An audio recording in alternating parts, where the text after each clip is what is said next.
विश्व पुस्तक दिवस अवसर में समस्त को शुभेच्छा और अभिनंदन।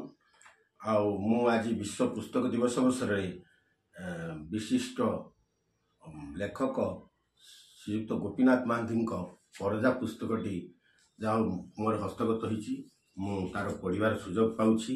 आज मु परजा पुस्तकटी अध्ययन करुँची। आपण माने मध्य घरे गोटे छोट लाइब्रेरी करंतु आउ समस्त प्रकार पुस्तक रखंतु आपण पढ़ंतु। आज विश्व पुस्तक दिवस रे मोर ग्रंथागार खोजु खोजु गोटे आलमिरा मिलगला आमर विशिष्ट लेखक जे कि बारिपदार विजय कुमार बारिकंकर सर्व बृहत उपन्यास उदय बेलारे आउ से मते आमर 2019 मसीह मते से यही पुस्तक उपहार देते आउ से बर्तमान स्वर्गगामी जहाँ तांकर स्मृति उद्देश्य एवं मुझे पुस्तक साहित्य कर रखी।